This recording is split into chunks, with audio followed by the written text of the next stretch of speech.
සුබ දවසක් වේවා සියලුම දෙනාට.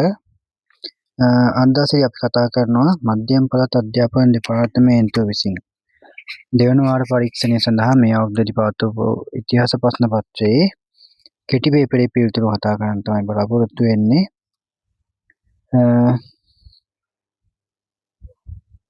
දීර්ඝ විස්තර කරන්නේ කෙටියෙන් පිළිතුර විතරක් කියාගෙන යනවා. ඔයාලට කෙටි ප්‍රශ්න 40ක් යොමු වෙනවා. කෙටි ප්‍රශ්න 40යි රචනා ප්‍රශ්නයි හම්බ වෙනවා. පළවෙනි ප්‍රශ්නේ අනිවාර්යයි දෙවෙනි කොටසේ. අපි දෙවෙනි කොටස කතා කරමු ඊළඟ වීඩියෝ එකකින්.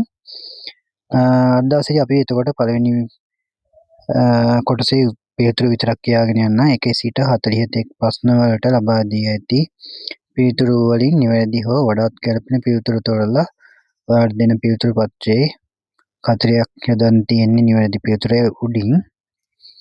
ඊට කලින් අපේ channel එකේ වීඩියෝ ගොඩක් තියෙනවා ඔයාලට ඇතුළට ගිහින් බලන්න පුළුවන්. කෙටි පේපර් ඊළඟ සෙල්ලිපි සාරාංශ කරලා ඇති ඔයාලට බලන්න පුළුවන්. subscribe කරලා එකතු වෙන්න කියනවා. එහෙනම් පළවෙනි ප්‍රශ්නයට යමු. රජරට ශිෂ්ටාචාර සමයේ ඉතිහාසය හැදෑරීමට වැදගත් සාහිත්‍ය කෘතියක් වන්නේ. කවි සිළුමිණ පාරමී සතකය පූජාවලිය හත්තවනගල්ල විහාරවංශය.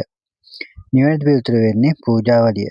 ශ්‍රී ලංකාවට පැමිණි මෙරට පිළිබඳ තොරතුරු වාර්තා කරමින් ග්‍රන්ථයක් රචනා කළ දේශාටකයෙකු වන්නේ ඇරිස්ටෝටල්, ක්ලෝඩියස් ටොලමි, මෙගස්තිනීස්, පිලිප්ස් බැල්ඩියස්. නිවැරදි පිළිතුර වෙන්නේ පිලිප් බැල්ඩියස්. 3 කීර්තිසී නිස්සංකමාල රජු විසින් කරවන ලද නටමුණකි ගල්පොත සෙල්ලිපිය. 4 ශ්‍රී ලංකාවේ ප්‍රාග්ඓතිහාසික මානවයා ජීවත් වූ වෙරළා සිට එළිමහන් වාසස්ථානයක් නොවන්නේ. නිවැරදි පිළිතුර වෙන්නේ හල්දුන් මුල්ලය. 5 පොළොවට ලම්බකාර වන සේ නිවාසවල බිත්ති ඉදිකිරීම ආරම්භ කළ යුගය වන්නේ. නිවැරදි පිළිතුර වෙන්නේ පූර්ව ඓතිහාසික යුගය. 6 අතීතයේ පරිකිත්ත ගම් ලෙස හඳුන්වනු ලැබුවේ. වැටකින් වෙන් කළ ගම්. 3 වෙනි පිළිතුර. 7 ගමිකයින් ගෘහපතීන් අතරින් පත් වූ අයෙකු බව සඳහන් මූල අශ්වය කුමක්ද? සමන්ත පාසාදිකාව. 2. 8 ශ්‍රී ලංකාවේ නරේස්වර නමින් හඳුන්වා ඇති රජු කවුරුන්ද? නිවැරදි පිළිතුර කූටකන්න අභය රජු. 9 ඓතිහාසික මූලාශ්‍ර වලට අනුව පණ්ඩුකාභය රජු කළ සේවාවක් නොවන්නේ. විමධ්‍යගත පාලනයක් ගෙන යාමය. 10 දේවානම්පියතිස්ස රජු සමයේ සිදු වූ කාර්යයකි. කතරගම හා චන්දනගම ශස්ත්‍රයන් සමඟ සුහද සමගතා පැවැත් වූ බව මහාවංශයේ සඳහන් වීම.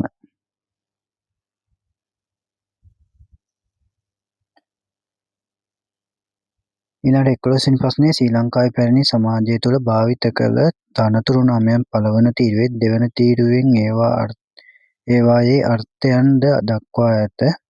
1 සහ 2 තීරු නිවැරදිව අනුපිළිවෙලින් ගැළපූ විට පිළිතුර වන්නේ. පළවෙනි තීරුව මහලේ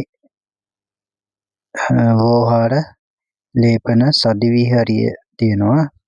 දෙවෙනි තීරුවේ නීති විසරදීන් භික්ෂුන් වහන්සේලා මහලේකම් චිත්‍රශිල්පීන් තියෙනවා.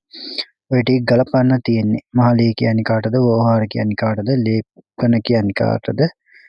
ඔය ආදි වශයෙන් ගලපුවම එන පිළිතුර මහලේ, මහලේකම්, වෝහාර, නීති විසරදීන්, ලේපන, චිත්‍රශිල්පීන්, සදිවිහරිය, ශිෂ්‍ය භික්ෂුන් වහන්සේලා CADB 3 වෙනි පිළිතුර. 12 පොළොන්නරුව මැදිරිගිරියේ පිහිටි ඇත්වෙහෙර ප්‍රධාන ගරයේ සඳහන්ව තිබූ කරුණක් වන්නේ. නිවැරදි පිළිතුර වෙන්නේ රෝගීන්ගේ අවශ්‍යතාවයට මියගිය එළුවන් හා කුකුලන්ගේ මස් පමණක් ගත යුතු බව. 13 දමිළ ජනතාවගේ වන්දනාමාන වෙනුවෙන් ඉදිකළ තිරුකේතීස්වරම් කෝවිල අසල පිහිටි වරාය. මාතොට වරායයි. 14 මල් කැටයම් 21කින් යුත් වී ඇටයක ප්‍රමාණයේ තැල්ලක කොටසක් හමු වූ පුරාවිද්‍යා ස්ථානය වන්නේ. ජේතවනය. 15 රත්නපුරේ සමනල වැව යකඩ නිස්සාරණය සඳහා භාවිත කළ දැව වර්ගය කුමක්ද? නිවැරදි පිළිතුර වෙන්නේ මරං. 16 අතීත මුතුන් මිත්තන් ස්ථතික ජල විද්‍යා මූලධර්මය භාවිතා කරමින් නිමා ඇති නිර්මාණය වන්නේ. නිවැරදි පිළිතුර වෙන්නේ දැඩිගම ඇත්පහනයි. 17 ABCD යන ප්‍රකාශ අතුරින් 4 වන මිහිඳු රජු සම්බන්ධයෙන් සාවද්‍ය ප්‍රකාශ ඇතුළත් පිළිතුර වන්නේ. A හා D මීහරක් එළහරක් හා එළුවන් ඝාතනය කරන්නන්ට මරණ දඬුවම පැනවීම. අපරාධකරු අල්ලා දෙනතුරු ගෘහ දණ්ඩ පැනවීම. 18 VOC නැමැති ඉංග්‍රීසි අකුරු සහිත පෙරදිග ඉන්දියානු වෙළෙඳ සමාගම අයත් රට වන්නේ. නිවැරදි පිළිතුර වෙන්නේ ඕලන්දය. දුටුගැමුණු රජුගේ පුත් සාලිය කුමරුගේ බිරිඳගේ නම කුමක්ද? නිවැරදි පිළිතුර වෙන්නේ අශෝකමාලා. 20 පැරණි ශ්‍රී ලාංකිකයන් දියාරු නො වූ අතින් ගෙන අනුභව කළ හැකි පදනමට සකස් කළ ව්‍යංජනය හඳුන්වනු ලබන්නේ. නිවැරදි පිළිතුර වෙන්නේ නියඹලාව නමිනි.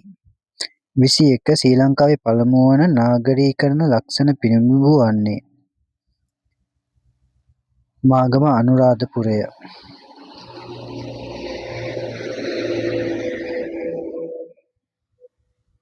ඔයාලගේ පළාතට ප්‍රශ්න පත්‍ර තියෙනවා නම් පුළුවන් නම් මට මේල් එකකින් හරි යවන්න.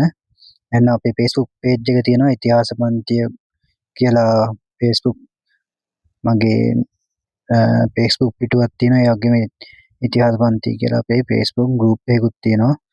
ඒ කොයි විදිහකින් හරි මට එවන්න පුළුවන් නම් ලොකු උදව්වක් වෙනවා. හරි 22 අග්නිදිග ආසියාතික ලක්ෂණ මැනවින් ඉස්මතු වන රට ශිෂ්ටාචාරයේ වාස්තු විද්‍යාත්මක නිර්මාණයකට නිදසුනක් වන්නේ. නිවැරදි පිළිතුර වෙන්නේ සත්මහල් ප්‍රාසාදය. 23 6 වන පරාක්‍රමබාහු රජු තම මෑණියන් සිහිවීම පිණිස ඉදි කළ පිරිවෙන.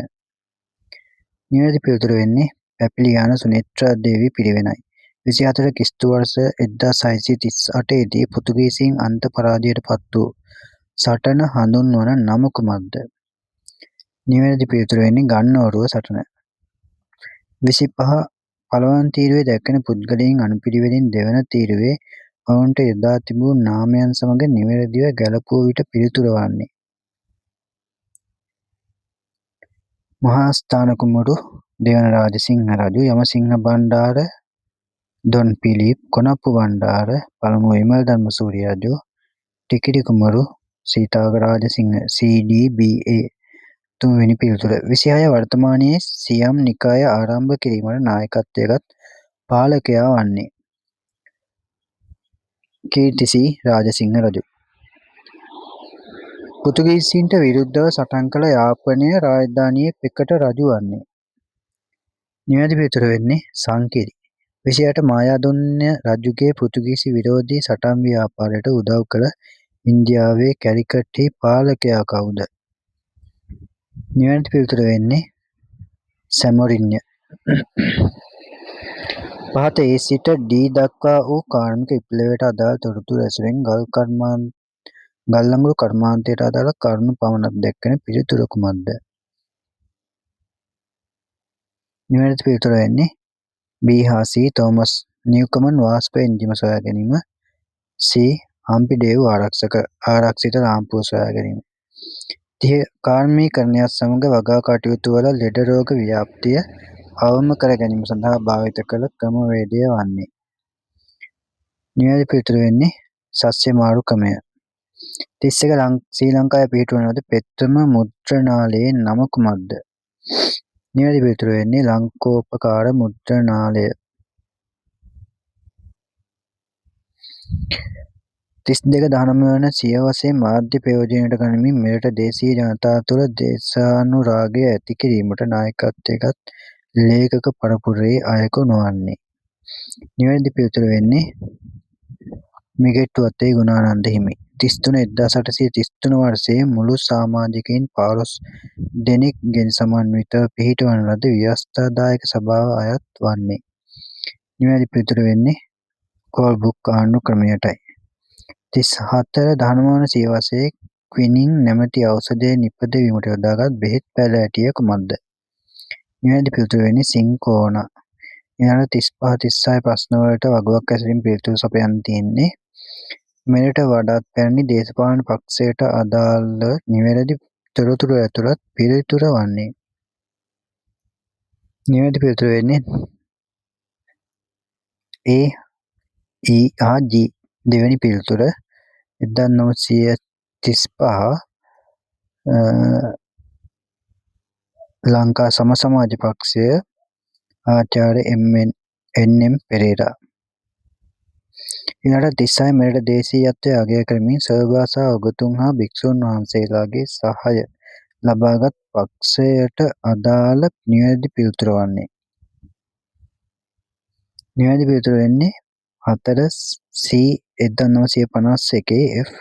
ශ්‍රී ලංකා නිදහස් පක්ෂය H.S.W.R.D. බණ්ඩාරනායක. 37 පහළ අධිකරණ වලින් ලබා දෙන නඩු තීන්දුව පිළිබඳ සෑහීමකට පත් නොවන අවස්ථාවලදී එයට එරෙහිව නැවත සලකා බැලීමක් කරන අධිකරණ ආයතනය වන්නේ අභියාචනා අධිකරණයයි. ඊළඟට පහත ABCD යටතේ දක්වා ඇති එක් එක් යුගලෙහි පළමුවන හා දෙවන අතර සම්බන්ධතාව පරීක්ෂා කර බලා 38 සිට 40 දක්වා ප්‍රශ්න වලට පිළිතුරු සපයන්න තියෙන්නේ. පළමුවන දෙවැන්නේ ප්‍රතිඵලයක් බවට දැක්විය හැකි යුගලය කුමක්ද? අග්ගාණ්ඩුකාර දොරය. පළමුවන දෙවැන්නේ ප්‍රතිඵලයක් බවට දැක්විය හැකි යුගලය කුමක්ද? 1972 ආණ්ඩුක්‍රම ව්‍යවස්ථාව. පළවෙනි උත්තරේ 39 පළමුවැන්න ඇති කිරීමට ප්‍රධාන අරමුණක් ලෙස දෙවැන්න බිහිවීම පෙන්වා දිය හැකි යුගලය කුමක්ද? මහවැලි සංවර්ධන යෝජනා ක්‍රමය වියලි කලාපයට නිත්‍ය ජල සැපයීම D. 40 දෙවැන්න ක්‍රියාත්මක කිරීම පළමුවැන්නට අභියෝගයක් වීම. ගොවි ජනපද ව්‍යාපාරය පිහිටුවීම අලෙවි සංවර්ධන සේවා පිහිටුවීම. හොඳයි ඔය ආකාරයෙන් තමයි කෙටි ප්‍රශ්න 40ට ලකුණු 40ක් හම්බ වෙන්නේ. නිවැරදිව පිළිතුරු ලියලා තියෙනවා නම් පොඩ්ඩක් මම හිතනවා සංකීර්ණ ඇති කියලා. සංකීර්ණ කියන්නේ සාමාන්‍යයෙන් ප්‍රසිද්ධ ප්‍රශ්න වලින් නැතුව පොඩ්ඩක් එහාට ගිහිල්ලා පොඩ්ඩක් ගැඹුරින් කෙටි පේපරය හදලා තියෙනවා. කෙටියෙන් ගැඹුරින් කියන්නේ සාමාන්‍යයෙන් ප්‍රශ්න 40න් ප්‍රශ්න 5ක් 6ක් වගේ තමයි ගැඹුරින් තියෙන පොඩ්ඩක්. එහෙම නැත්නම් සරල ප්‍රශ්න පත්‍රයක්. ඒ වගේම පහුගිය වකවාණු වල තිබුණු ප්‍රශ්න පත්‍ර වලින්ම ගොඩනැගුණු ප්‍රශ්නත් තියෙනවා. සාමාන්‍යයෙන් ලකුණු 40න් 32ක් 33ක් වගේ ගන්න තියෙනවා නම් ඔයාලට ලේසියෙන්ම ඒකට යන්න පුළුවන්.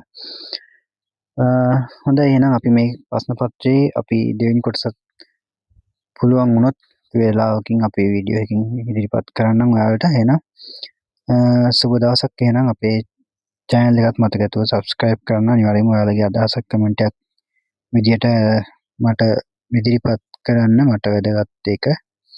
සුබ දවසක් එහෙනම්.